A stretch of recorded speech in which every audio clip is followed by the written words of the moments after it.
Très bien. Aujourd'hui, on va entamer une nouvelle série d'exercices. On va faire quatre exercices sur la torsion. Et on va commencer avec cet exercice. Nous avons ce cylindre de longueur 500 mm et de diamètre 50 mm qui est soumis à un couple de torsion MT ou bien T ou bien C, ça dépend des livres, qui est égal à 2,5 kN/m. Le module de Coulomb, le module d'élasticité transversale, G, il est égal à 78 gigapascal. On demande premièrement la contrainte. Quelle est la contrainte tangentielle maximale dans le cylindre?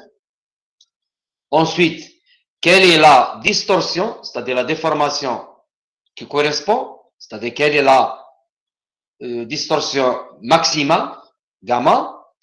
Et la troisième question, c'est calculer l'angle de rotation phi des sections externes, c'est-à-dire cette section qui est là, d'accord? Si elle subit, avec la torsion, elle subit une rotation phi. On va la calculer, la valeur maximale. Donc, comme d'habitude, on commence toujours par poser notre stratégie. Donc, on sait que la relation du moment de torsion T avec la contrainte tangentielle tau, elle est donnée par l'équation de la torsion formula, connue, d'accord? Et en plus, on sait que le moment de torsion, il est constant le long de la barre après application de la méthode des coupes. En plus, nous avons la contrainte donc maximale de ces éléments, elle correspond à la surface extérieure, c'est-à-dire pour un rayon ρ, d'accord, égal à R. Donc là, nous avons cette répartition de contraintes où la contrainte maximale tangentielle, elle est sur la surface extérieure. Donc, je peux remplacer ρ carrément par petit r et j'obtiens l'expression de taux. En plus, dans cette expression, nous avons la contrainte, nous avons le moment de torsion, le rayon et le J, le grand J, c'est le moment d'inertie polaire. Nous savons que le moment d'inertie polaire pour un cylindre plein, il est donné par cette expression. Pi fois le diamètre puissance 4, c'est 32. Donc, nous allons répondre à la question. Premièrement, quelle est la contrainte tangentielle maximale? Directement, on applique cette relation. Elle est valable pour un rayon grand petit r, le rayon complet. D'accord? Le J, on va le calculer. Donc, nous avons le diamètre dans l'énoncé de l'exercice qui est 50. D'accord? Donc, le rayon, c'est 25. Et je vais remplacer dans l'expression pour un rayon de 25 et un diamètre de 50 mm, j'obtiens J. Je l'injecte dans cette expression. Le T, le couple, il est donné dans l'énoncé par 2,5 kN/m. Et je tire directement la valeur de mon taux max, qui est situé sur la surface, bien sûr, extérieure. C'est égal à 101,86 mégapascal. Maintenant, la deuxième question, on a vu la contrainte. Maintenant, torsion, gamma. Donc, vous avez la relation entre la contrainte et la déformation. La contrainte tangentielle tau et la distorsion gamma. La relation, c'est la loi de Hooke. La loi de Hooke, bien sûr, en ces éléments. Là, on va injecter on va voir le grand J, le module d'élasticité transversale, module de Coulomb. Donc, automatiquement, le gamma max, le gamma, il est égal à tau sur J, et le gamma max, il correspond à tau max, qu'on a déjà calculé dans cette expression, sur le G qui est une donnée de l'exercice. Donc, on obtient directement gamma max, la distorsion maximale, elle est égale à tau max, calculé déjà, sur J. Et j'obtiens la distorsion gamma max en radian, 0,0139 radian. Donc maintenant, c'est l'angle de rotation maximale. Là, c'est entre l'angle de rotation du disque, c'est-à-dire des sections, et la distorsion des surfaces qui est due à la tension. C'est ça la différence entre le gamma, la distorsion, et la rotation. La rotation du disque, c'est-à-dire de la section de coupe. La rotation, elle subit une rotation phi. Et dans le cours, on a vu que cette rotation phi, elle dépend aussi de la distance, c'est-à-dire la rotation maximale, elle est pour la longueur maximale. Et là, on va appliquer carrément la relation connue, qu'on a déjà vue dans le cours. Phi, la rotation, elle est égale au couple fois la longueur totale sur le module du Coulomb fois le moment polaire, et on trouve cette valeur de phi max. On va revoir maintenant la même chose dans un autre exercice. D'accord? C'est l'exo 2. Et à chaque fois, on va changer quelques données, bien sûr. Maintenant, nous avons un arbre creux en acier, d'accord, de longueur 1,5 et dont les diamètres intérieurs et extérieurs sont égaux respectivement à 40 et 60 mm. La question petit a, quel est le couple maximal que cet arbre peut subir admissible, c'est-à-dire ne doit pas dépasser 120 mégapascales. C'est-à-dire, là, il me donne la contrainte admissible maximale. Et il me demande le couple maximal que l'arbre peut subir. Minimal maintenant. Quelle est la valeur minimale de la contrainte de cisaillement correspondante dans cet arbre? Parce que je vous rappelle que c'est un arbre creux. Donc, vous avez un diamètre extérieur et un diamètre intérieur. Donc, voilà notre schéma. Nous avons un arbre encastrique subissant un couple T dont la longueur totale de cet arbre, c'est 1,5 et les diamètres intérieurs, c'est 40, diamètre extérieur, 60. D'accord? Donc, on va appliquer carrément les mêmes lois. On sait que le moment de torsion, il est constant le long de la barre après application de la méthode des coupes. Sa relation, c'est-à-dire la relation de moment de torsion avec la contrainte tangentielle, est donnée par l'équation qu'on a déjà vue dans l'exercice 1, c'est l'équation de la torsion, la fameuse équation de la torsion, qui relie directement la contrainte avec le couple, le rayon et le J, c'est le moment polaire. Et on sait aussi que le couple max est donné, si vous appliquez le couple max ici, vous appliquez aussi le taux max. Et le taux max, on l'obtient pour un rayon à l'extérieur, c'est-à-dire un rayon ici, sur la surface extérieure. C'est-à-dire pour un R, le rayon, ou bien le ρ ici, d'accord? Normalement, ici, c'est le ρ pour un rayon ρ. Donc, je vais le corriger rapidement. D'accord? Très bien. Donc, c'est le ρ équivalent au rayon extérieur sur la surface extérieure. Donc, je vais tirer carrément mon T max. Taux max, elle est donnée. Elle est imposée dans la question. Il m'a donné la valeur maximale à ne pas dépasser de taux max. Je vais l'injecter. Et aussi, je vais calculer le J. Attention, là, vous avez un cylindre creux de diamètre différent. Et là, le moment polaire, il est différent. Il est donné par cette expression. D'accord? Donc, le moment d'inertie polaire d'un cylindre creux, il est donné par cette expression. Avec C1, c'est le rayon intérieur. C2, c'est le rayon extérieur. Donc, le couple maximal demandé pour un taux max de 120 mégapascales, j'ai les rayons. Donc, c'est 40 mm divisé par 2. Le rayon extérieur, 60 divisé par 2. N'oubliez pas de convertir vers les unités internationales. Donc, je calcule les J, j'obtiens cette valeur. Je l'injecte dans l'expression précédente et je trouve le couple maximum que cet arbre creux peut subir.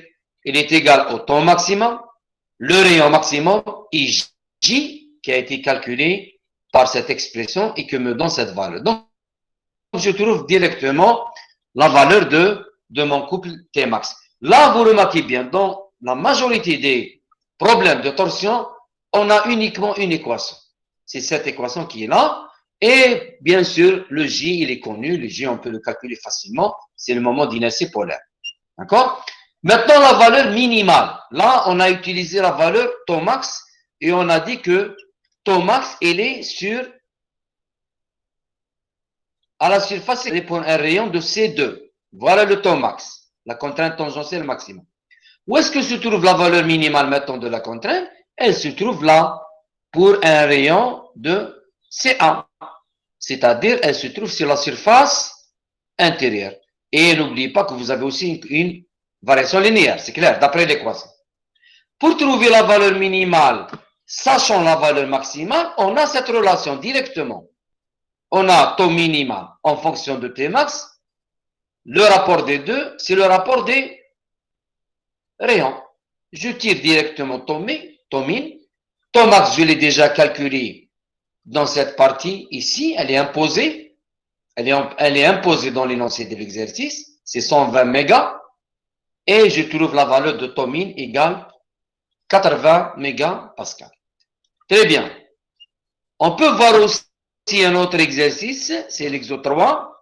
Et là, on va changer un peu les données et la méthode de calcul. Là, vous avez un attelage, un assemblage d'arbres avec des roues. Vous avez l'arbre AB, BC et CD. Et vous avez chaque roue, elle subit un couple donné. D'accord? Très bien. Les données sont sur la figure. Vous avez TA, vous avez TB, vous avez TC aussi TD et les longueurs et les diamètres. Là, la question, il dit que l'arbre BC qui est là, d'accord, c'est un arbre creux. Donc, il a un diamètre extérieur de 120, voilà. Il a aussi un diamètre intérieur de 90 mm. Par contre, les arbres A, B et CD sont pleins, ne sont pas creux. Et ces deux arbres ont le diamètre D que je vais chercher, le diamètre D. Ce système que vous voyez ici, il subit ce chargement. On demande comme question, premièrement, quelle est la contrainte de cisaillement maximale et minimale dans l'arbre BC? C'est cet arbre. Et automatiquement, si vous voyez, si vous lisez une contrainte maximale et minimale, ça veut dire que l'arbre il est creux. C'est direct. Petit b, quel est le diamètre D, justement, dans les arbres AB et CD, si votre contrainte de cisaillement admissible dans ces deux arbres, elle est de 65. Là, il donne la contrainte maximale. D'accord. Il demande le diamètre. Donc, on aura besoin de quoi? On aura besoin de couples. Justement, maintenant, pour chercher les couples qui sont dans ces arbres, je vais appliquer la méthode des couples qu'on a vue dans les séries précédentes. Donc, je vais, comme d'habitude, suivre une stratégie pour la solution. Donc là, on a plusieurs barres en série de diamètres différents. Donc, je vais utiliser la méthode des couples pour déterminer le couple dans chaque arbre. Une fois que vous avez les couples, vous pouvez calculer les contraintes et les diamètres en utilisant le moment polaire. C'est l'équation, la fameuse équation de la torsion. Une équation qu'on a déjà vue dans les deux exercices précédents. Et bien sûr, on peut même calculer la rotation totale de l'ensemble. Si vous pouvez calculer la rotation de chaque arbre, d'accord, vous pouvez faire la somme et vous calculez cette rotation totale et ne pas oublier surtout le signe. Et ne pas oublier le signe des moments. Si vous avez un moment positif, donc la rotation, elle est dans un sens. Si vous avez un moment négatif, elle est dans l'autre sens. Donc, il y a des plus et moins dans la somme totale. Très bien. Donc, on va faire notre modélisation. Donc, je vais utiliser la première coupe ici. Là, dans l'arbre AB, pour déterminer le couple à l'intérieur de cet arbre que je vais appeler TAB. D'accord? Donc, je vais faire une coupe. Je vais isoler la partie de gauche. Je vais utiliser la loi de la statique, sigma des moments par rapport à l'axe X, parce que les deux moments sont portés par l'axe X, l'axe longitudinal. Donc, la loi de la statique sigma des moments de x, je vais appliquer TA plus TAB. Ne pas oublier surtout la convention de signe. D'accord? Très bien. Et je vais trouver un TAB, d'accord, qui est là, d'accord? Un TAB égale à moins 6. D'accord? Regardez bien, TA, le couple appliqué sur la roue A, il est anti-horaire, donc il est positif. Le couple TAB, il est horaire et il est négatif. Ça, on l'a déjà vu dans les conventions de signes pour la méthode des couples. La même chose maintenant. Je vais voir ce qui se passe dans l'arbre BC. C'est-à-dire, on est là. Je vais faire une coupe ici et je vais isoler cette partie de gauche, toute cette partie de gauche. Je suis là. J'ai fait une coupe ici. Je vais isoler cette partie. Je garde les moments. J'oublie le côté de droite. Je ne vais pas l'utiliser. Il faut l'oublier. Et je vais chercher le couple sur cette coupe. La méthode de coupe, je l'utilise ici entre BC. Je vais chercher le couple TBC. J'applique toujours la loi de la statique, comme d'habitude. Voilà. TA plus TB plus TBC égale à 0. Ces deux sont anti-horaires, donc ils sont positifs. D'accord? Donc, je tire carrément TBC égale à moins, dans le sens horaire, moins 20. Bien. J'ai déjà calculé le TAB. Maintenant, j'ai calculé TBC. C'est les couples dans les arbres. Donc, je peux appliquer les lois de la torsion. Premièrement, l'arbre BC, c'est un arbre creux. Donc, le moment polaire, il est donné par cette expression. D'accord? La question, c'est de demander la contrainte du saillement maximal. On sait que la contrainte du saillement maximal, elle est sur la surface extérieure, c'est-à-dire pour un rayon C2. Donc, taux max, c'est l'expression de T fois ρ fois divisé par J. Donc, T max, dans cet arbre, attention, dans cet arbre, donc je dois appliquer le couple TBC dans l'arbre BC. Très bien, je l'ai déjà calculé. Très bien. Donc, C2 sur le moment polaire qui est égal à 13,92 et j'obtiens une valeur taux max égale 86,2 mégapascal. Remarquez bien, là, TBC, elle est égale à moins 20.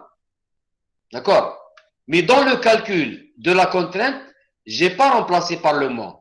C'est la valeur absolue parce que ce qui est important dans les contraintes, c'est leur valeur absolue qui ne doit pas dépasser la valeur admissible.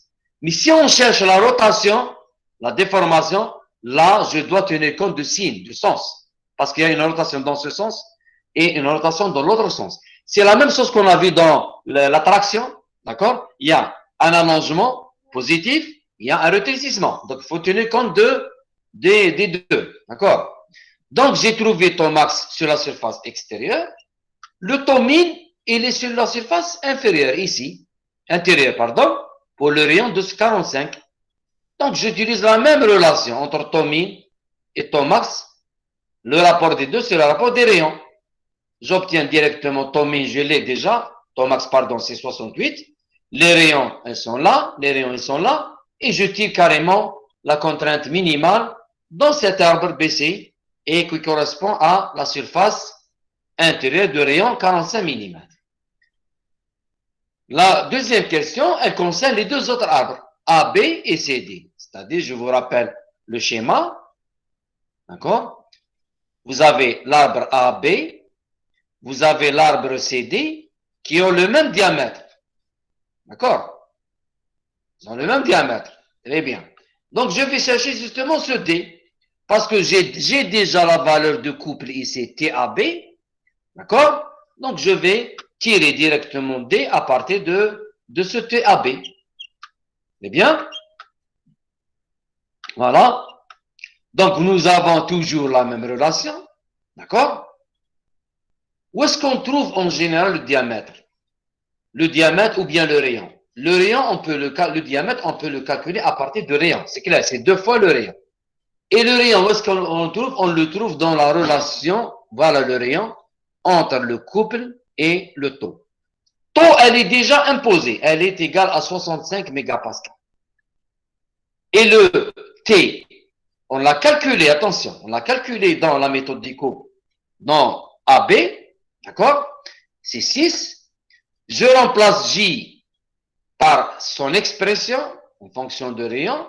Je tire le C à partir de cette relation. Vous avez un C, c'est puissance 4, donc vous tirez C puissance 3 et vous faites la racine troisième. Vous trouvez le C et le diamètre, automatiquement, c'est 2 fois le rayon. On trouve un diamètre de 77,8. Très bien. Le dernier exercice maintenant, c'est, on va utiliser justement les critères maintenant. D'accord? Les critères de résistance et de déformation et de rigidité. Nous avons un arbre plein. Il n'est pas creux. On a C, de longueur 1 mètre. Il est sollicité en torsion par un couple de 1500 Nm. Sous l'action de ce couple, on veut que l'angle de torsion unitaire, θ, reste inférieur à une valeur limite qui est égale à θL, 0,25 degrés par mètre. C'est la valeur limite de la déformation, d'accord, de la rotation. Et que la contrainte de cisaillement, d'accord, soit inférieure à une contrainte admissible de 120. C'est le deuxième critère, c'est le critère de résistance. On vous donne bien sûr tout, on vous donne le G de l'acier, et en respectant les deux critères de résistance et de rigidité, calculez le diamètre de sa table, que je vais appeler le diamètre D1. Quel est le diamètre D1 de sa table qui peut résister à ça, à ces deux critères de résistance et de rigidité? Je vais les appliquer carrément, d'accord? Donc, dans notre stratégie, on va suivre quelles sont les étapes. Donc, on sait que le critère de rigidité ou de déformation, il est donné par cette expression. Θ max qui est égal à le moment divisé par le module fois le moment polaire. Dans certains livres T, il est donné par MT. Il faut que cette valeur soit inférieure à la valeur limite. D'accord? Vous avez un cylindre plein. Donc, le J, il est égal à pi fois votre diamètre qu'on cherche, diamètre D1, puissance 4 sur 32. Donc, qu'est-ce que je vais faire? Je vais injecter cette expression de J ici. Le T, je l'ai. Le G, je l'ai. Et θ, il est donné. Donc, je tire directement D1. D1, il est égal. Je remplace tout ici. Toutes les données qui sont là. θ, il est donné, je vous rappelle, par cette valeur. D'accord? Le moment par cette valeur. Le G par cette valeur. Et j'obtiens directement, je tire la valeur de diamètre. D'accord? Qui doit être, dans ce cas, donc, dans le critère de rigidité ou de déformation, le diamètre doit être supérieur à 82 mm. Il reste encore un autre critère. On doit les vérifier tous les deux. Attention, dans un problème, dans un cahier de charge donné, on doit respecter les deux à la fin. À la fin. Donc, je vais voir le deuxième critère de résistance qui est donné par taux max. L'équation de la torsion, elle est connue, hein, c'est moment fois le rayon fois J. Et là, vous remarquez que le taux max, il est sur la surface extérieure, c'est-à-dire pour un rayon R1. Ce taux max doit être inférieur à taux admissible. Donc, je vais obtenir directement, en remplaçant taux admissible par sa valeur donnée dans l'énoncé de l'exercice, et j'obtiens directement D1. D'accord? Il ne faut pas confondre D1 et R1, on doit multiplier par 2. Donc, D1 doit être supérieur ou égal à cette valeur. Vous remplacez vos valeurs et vous trouvez un diamètre D1 pour satisfaire justement ce critère de résistance doit être supérieur à 40 mm. Donc, nous avons deux critères. Le critère de résistance impose l'utilisation d'un diamètre supérieur à 40. Et le critère de rigidité impose un diamètre D1 supérieur à 82, c'est clair et c'est logique qu'on va utiliser un diamètre le plus grand possible.